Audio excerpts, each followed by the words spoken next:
good to see everybody today. So, and sorry I missed this session earlier, which I'm told I can catch up on the live stream. So I look forward to doing that. So what I thought I'd cover is just 3 points that I think are really important to what we're doing at Heathrow. So the first one is plan it right.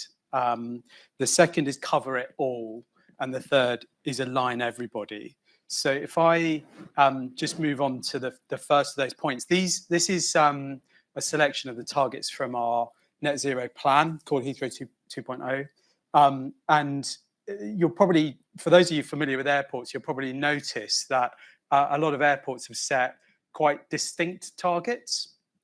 So there's quite a lot of talk about getting to net zero around about the 2030 mark. It's something that's probably pretty familiar, well, it is pretty familiar across different sectors. And as you can see here, we decided to separate our scope from what we call the in the air scope and on the ground scope.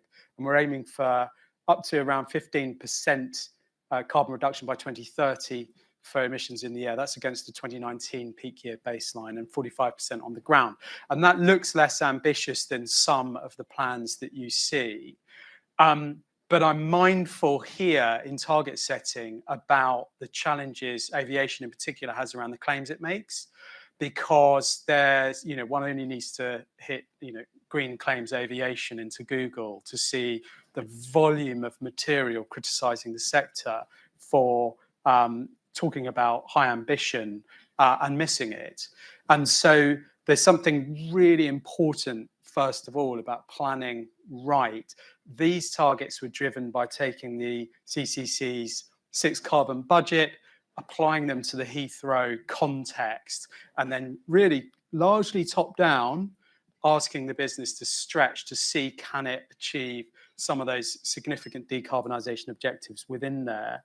Of course, taking some of that bottom up, engineering and others are saying they can do and do have in plan. So that sort of tension between top down, bottom up gave us these figures. But with green, the Green Claims Directive being a good example coming through 2026 in the EU, the consequences of this kind of push for clarity about what can be achieved needs to be a really careful balancing act between stretch targets, the art of the possible, trying to go further, but then also not tripping over the fact that our stakeholders will criticize us heavily if we miss. So that's the planet right piece.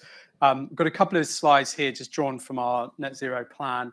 This basically covers the in the air, and you can see the point here, and why I said cover it all, is that we've scoped in all emissions, including departing flights to destination.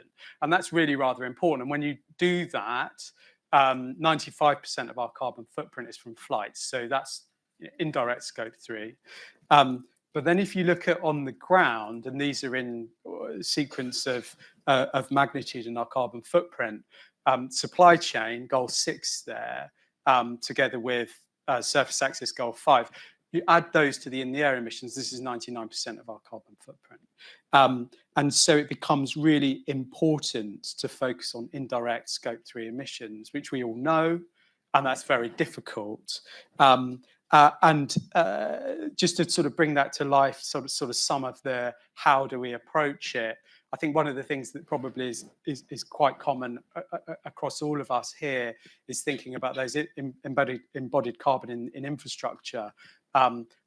We're not alone in doing this, but we got a PhD student to look at low carbon concrete opportunities in airfield pavement, for instance. We've got an airside test environment live now with several different batches that have gone in a few months ago.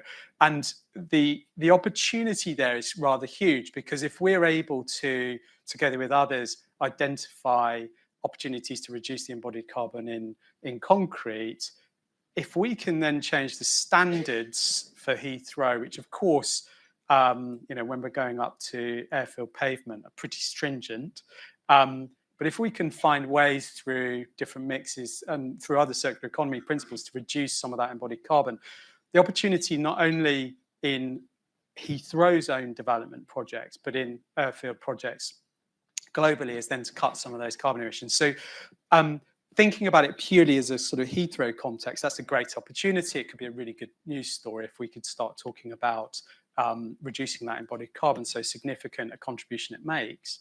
But actually, from a systems point of view, there could be a carbon reduction opportunity that exceeds, frankly, all of the flight emissions from Heathrow on a global basis. So sort of really embracing that opportunity to embed the right standards and really drive that energy through the supply chain is a fabulous opportunity. And then the other thing I'd say about this is, as a client, we need to be intelligent. It goes without saying, but actually in that example, this is about a collective intelligent client. This is a sort of infrastructure intelligent client across the economy, not just single actors. There's good practice sharing. There's all sorts of forums to come together. But setting standards collectively could really drive pace in a way that we wouldn't otherwise see.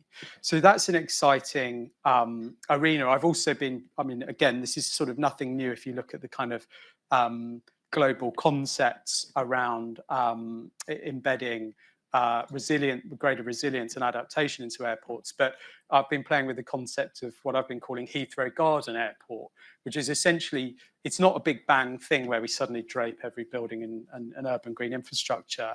But the case for adaptation is so strong from just purely from an economic case, let alone passenger experience, colleague well-being, and the other benefits. But again, that can be driven through standards. We don't need to, it shouldn't be a big bang moment where all of a sudden there are, there's vertical farming on the compass center. But actually, if we're writing into the specifications that we want to see this infrastructure incorporated and we promote that in the right way, then some of those changes start to work through the system organically, and we can take advantage of all of the different skills and ideas sitting across all of our suppliers in order to deliver the best outcome. And that kind of thing is really exciting. So then my final one was align everybody. I mean, this is a slightly random schematic of how different stakeholders are connected and some of the things we're doing. But I think it's really important to make sure that everyone is aligned to that shared vision, because fundamentally what we need is freedom within a framework to be innovative, move forward with projects, understand and overcome the risk issues that we have, in particular at Heathrow, very risk-averse airside environment, but within a agreed framework and a shared vision, it's possible to accelerate some of the innovation that we want to see, and actually we're committed to through Heathrow 2.0. So with my remaining under a minute, what I thought I just want to draw attention to one thing, because it would be remiss of me not to pull this one out, but to the bottom right there, talking about sort of all working together. The biggest part of our carbon footprint is jet fuel.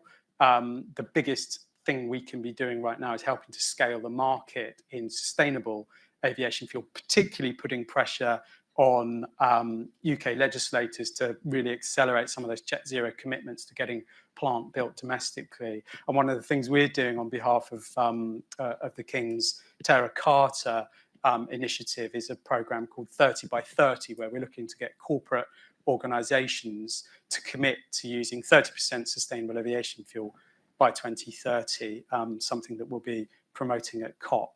So anyone interested in that, that's the kind of collaboration that we can all join together with to make a difference today. So thank you.